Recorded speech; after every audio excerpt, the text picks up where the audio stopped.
Hello மக்களே, நம்ம இன்றைக்கி ரொம்பவே ஈஸியான அதே சமயம் ரொம்பவே டேஸ்டியான அதே சமயம் நீங்கள் சீக்கிரமாகவும் செய்கிற மாதிரி எண்ணெய் கத்திரிக்காய் குழம்பு தான் செய்ய போகிறோம். சேவ் பண்ணி ட்ரை பண்ணுங்கள், செம்ம டேஸ்ட்டாக இருக்கும். ஸோ இப்போ வாங்க நம்ம அது வந்து ஃபஸ்ட்டு கத்திரிக்காவை நம்ம கட் பண்ணி வாஷ் பண்ணிடலாம். ஸோ அது மேலே இருக்கிறதெல்லாம் நீங்கள் ஃபுல்லாக ரிமூவ் பண்ணிவிட்டு இந்த மாதிரி நீங்கள் உள்ளே வந்து நல்லா கோடு போட்டு மசாலாலாம் நல்லா இறங்குற மாதிரி நீங்கள் உள்ளே வரைக்கும் நல்லா கட் பண்ணி இந்த மாதிரி ஃபுல்லாக வாஷ் பண்ணி எடுத்து உரமாக வச்சுருங்க. அடுத்து வந்துட்டு நான் கொஞ்சம் தேவையான பொருள்லாம் கட்டியிருக்கேன். வெங்காயம், பூண்டு, கருவேப்பிலை இதெல்லாம் நான் உங்களுக்கு சேர்க்கும் போது தெளிவாக சொல்கிறேன், ஓகேவா? ஸோ இப்போ நம்ம மண்சட்டியில் தான் செய்ய போகிறோம். மண்சட்டி எடுத்துக்கோங்க, அதில் தேவையான அளவுக்கு நீங்கள் எண்ணெய் சேர்த்துருங்க.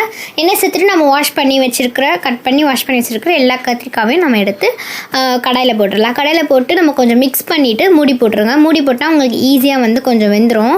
இப்போ நம்ம மூடி போட்டு ஓப்பன் பண்ணுவோன்னே இப்போ நல்லா வெந்துருச்சு நம்மளுக்கு. இப்போ இந்த கத்திரிக்காவை எடுத்து நம்ம தனியாக வச்சிடலாம், ஒரு பிளேட்டில் வச்சு நம்ம தனியாக வச்சிடலாம், ஓகேவா?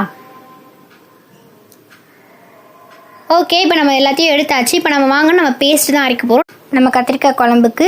இப்போ ஃபஸ்ட்டு ஒரு கடை எடுத்துக்கோங்க, அதில் தேவையான அளவுக்கு எண்ணெய் சேர்த்து நம்ம எடுத்து வச்சுருந்தா அந்த சின்ன வெங்காயம் நம்ம அதில் சேர்த்துக்கலாம். அதுக்கப்புறம் ஒரு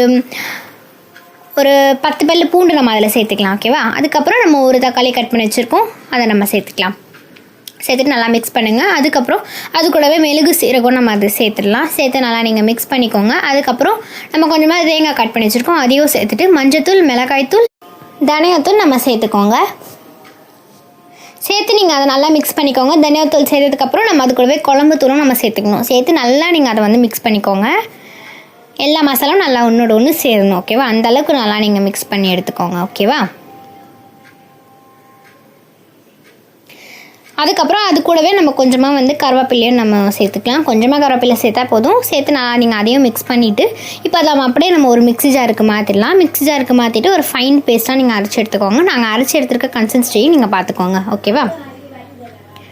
ஓகே, நம்ம இப்போ அரைச்சி எடுத்துட்டோம். பாருங்கள் அது எந்த அளவுக்கு நாங்கள் அரைச்சிருக்கோம் அப்படின்னு சொல்லிட்டு நீங்கள் பாருங்கள், ஓகேவா?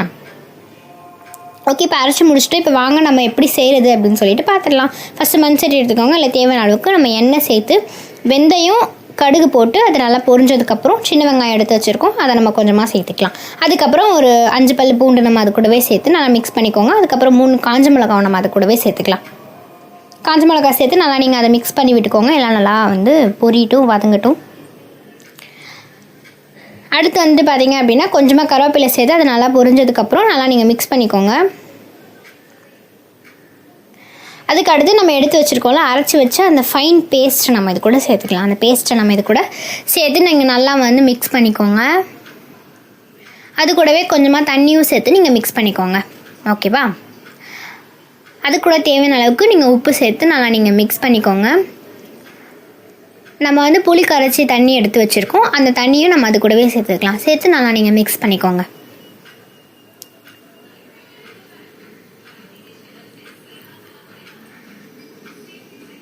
ஓகே, நல்லா நம்ம வந்து மிக்ஸ் ஆகியாச்சு. அந்த புளி தண்ணி எல்லாம் நல்லா ஒன்றா சேரணும் பேஸ்ட்டோட, ஓகேவா? ஃபுல்லாக நம்ம நல்லா சேர்த்து மிக்ஸ் பண்ணிட்டோம். ஓகே, இப்போ அடுத்து நம்ம மறுபடியும் நம்ம கொஞ்சமாக தேவையான அளவுக்கு தண்ணி சேர்த்துக்கோங்க. ஓகே, நம்ம தண்ணி சேர்த்தாச்சு. இப்போ நீங்கள் வந்து தேவையான அளவுக்கு நீங்கள் உப்பு சேர்த்துட்டு அதை நீங்கள் மூடி போட்டுருங்க, ஓகேவா?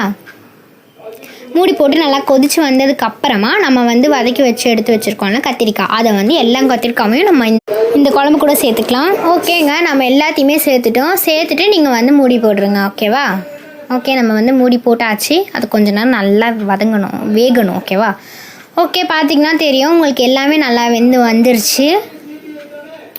ஓகே, இப்போ நம்ம அது கூட ஃபைனலாக நம்ம கொஞ்சமாக நம்ம வந்து வெல்லம் எடுத்து வச்சுருக்கோம். வெல்லத்தை நம்ம கொஞ்சமாக மலைச்சாரல் மாதிரி தூவி மூடி போட்டு மறுபடியும் நம்ம ஓப்பன் பண்ணி கொத்தமல்லியை தூவி இறக்குனா நம்மளுக்கு எண்ணெய் கத்திரிக்காய் குழம்பு ரெடி. இப்போ நாங்கள் வந்து ஒரு காய் செஞ்சுருக்கோம், அப்புறமா வந்து அப்பளம், அப்புறமா கத்திரிக்காய் தொக்கு, அப்புறமா சாப்பாடு இருக்குது. இப்போ நம்ம அந்த சாப்பாடில் கத்திரிக்காய் தொக்கை ஊற்றி நம்ம நல்லா போட்டு பிசைஞ்சு காய வச்சு அப்பளம் வச்சு அப்புறமா குழம்புல இருந்த கத்திரிக்காவை எடுத்து நம்ம பிச்சு அந்த சாப்பாடுக்குள்ளே வச்சு சாப்பிட்டா செம்ம டேஸ்ட்டாக இருந்தது. நீங்கள் மறக்காமல் வீட்டில் ட்ரை பண்ணி பாருங்கள். டக்குனும் செஞ்சிடலாம். பேச்சுலர்ஸ் கரெக்டாக மறக்காமல் ட்ரை பண்ணி பாருங்கள்.